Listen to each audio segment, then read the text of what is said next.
my name is Sarah and today we are getting crafty in the kitchen with this baking tutorial.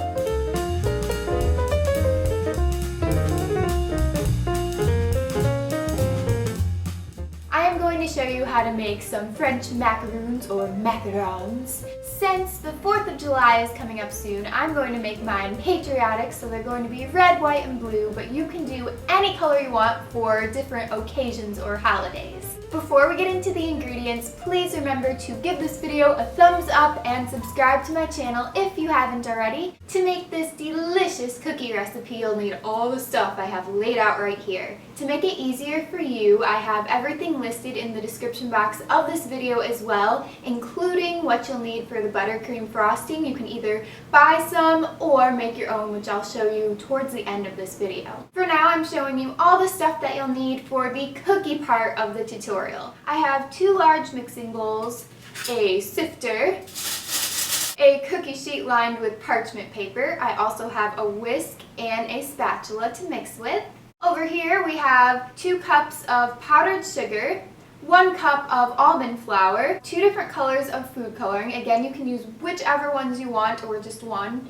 And I have some salt, you'll just need a little pinch, 1/4 cup of regular white sugar, and then 3 eggs that are sitting in some warm water because we want those to be room temperature. And over here I have my electric mixer that I just got from Bed Bath & Beyond, which is where I got most of this stuff actually.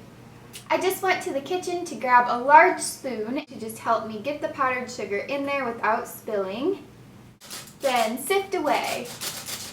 This is fun. It looks like snow. Oh my gosh, my arm is so tired. Make sure you put all of this powder through the sifter because you don't want any clumps in your mixture. If you don't have a sifter, you can use a strainer. You'll probably want one that's bigger than this just so it's easier for you. But you can just put the powder into the strainer like so. And then just kind of run a spoon over it so it goes through. As you can see, any of the little tiny clumps will be left inside of the sifter. I dumped those clumps back into the container and now I'm going to sift the cup of almond flour. If you don't have almond flour, you can grind up almonds. Go ahead and look up directions on Google to find out how to do this because I've never done it before. I'm spooning the cup of the almond flour into the sifter. It's a little easier for me to hit it when my hands get tired. If you end up having all these clumps left over, then you might want to add a little bit more flour into the sifter to make up for it. Just a little bit. Now go ahead and whisk it all together. Put this mixture aside and grab your other large bowl. Bam! You'll also want your 3 room temperature eggs. They cannot be cold, keep that in mind. For this, you're only going to be using the egg whites, so go ahead and crack the egg. So I've just been tossing the egg yolk back and forth between the shells and all of the whites are going into the bowl.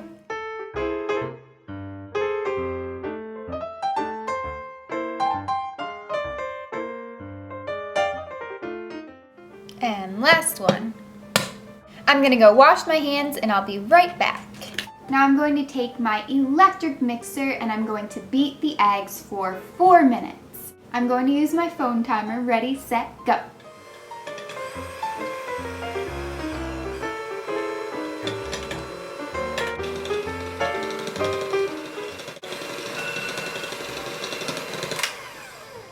Once you have beat that for 4 minutes, it's going to look kind of like foamy soap bubbles. And then you're going to set your timer for another 4 minutes and gradually mix in your 1/4 cup of sugar.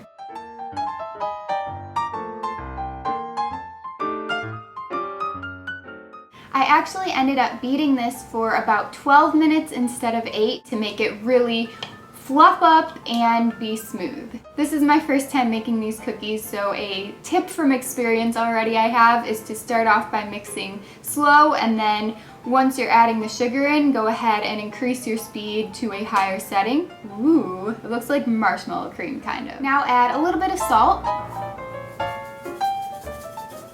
and add some food coloring.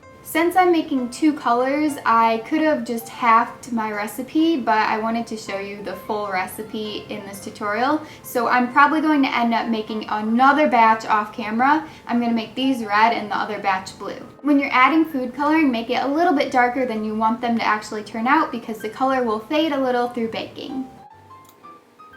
I'm just going to use my mixer a little bit more to blend the color all the way through. Now I have a really bright mixture that pretty much matches the tablecloth I'm using, and we're going to carefully mix in the powder. I'm pouring in about half of the mixture to begin with. Then I'm grabbing my silicone spatula and I am going to carefully fold this into the red goo. You do not want to actually stir. You want to kind of just fold it gently. I'm going to count to 25 and then I'm going to add the other half of the powder. 3, 4, 5, 6, and 25. Now the other half of the powder mixture, and I'm going to fold that about 25 more times for a total of 50 or so. 2, 3, 23, 24, and 25. Now I'm using a disposable decorating bag and a coupler. You're basically going to unscrew the plastic coupler. Then you're actually going to stick the plastic tip inside of the bag, and when it's on the inside, you'll mark where the last ridge right here ends, and then you're going to cut the tip off. I have my piece left over from the last one, so I'm going to use that to make my mark this time. Now the piece is inside of the bag and I'm going to screw the other part onto it. Now I'm going to take the mixture and put it inside of the bag. You can kind of see the consistency of it. You're going to create cookies on your parchment paper that are about 1 inch or 1.5 inches, and you kind of just want to swirl it around. Go ahead and cover the entire baking sheet. Then you're going to bang the tray a few times on the table. Do it really hard, get the air bubbles out of the batter.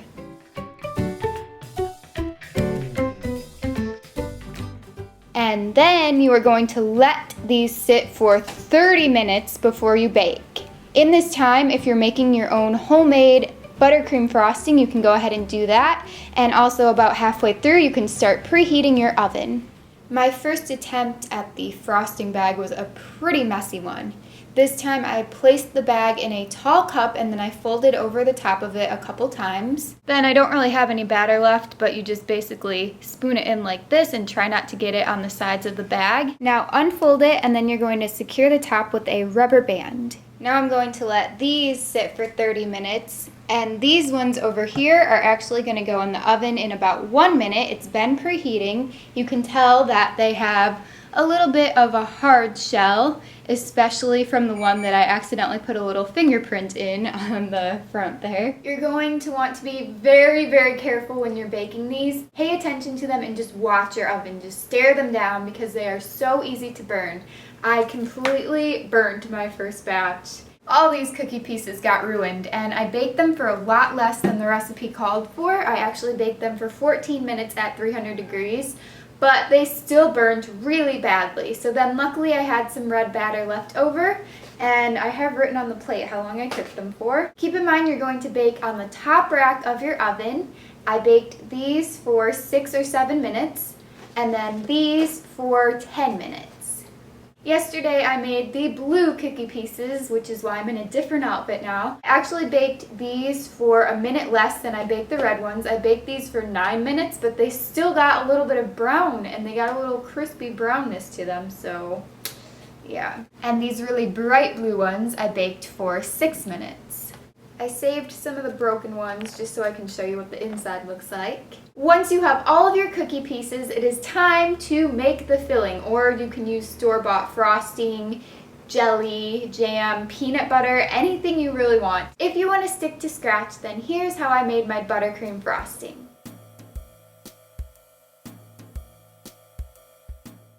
Start off by mixing the butter for a few minutes and then add in the powdered sugar slowly.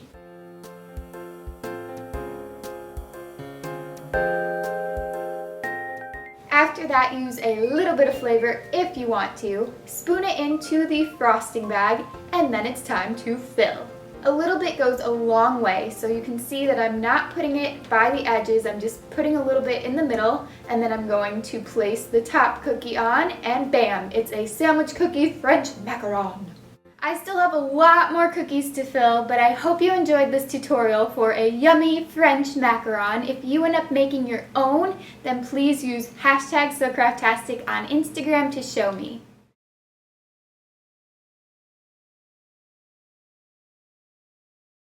If you're new to my channel, you should definitely know that I post a new DIY every single Friday. I call it Crafty Friday. It can be anything that's artsy, crafty, food related sometimes, as you can see, and anything home decor, lots of different things. So you'll have to tune in every week and maybe subscribe to my channel, hint hint, if you want to see my videos.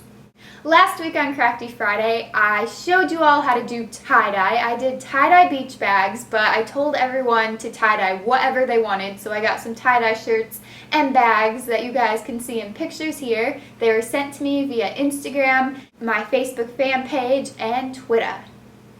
That's all. If you enjoyed this video, please give it a thumbs up, and I will see you guys very soon. I hope you guys have a great rest of the day. Bye! Oh gosh. A big. If you're new to my channel, I wanted my poof to look like this. Big hair. But instead it's flat.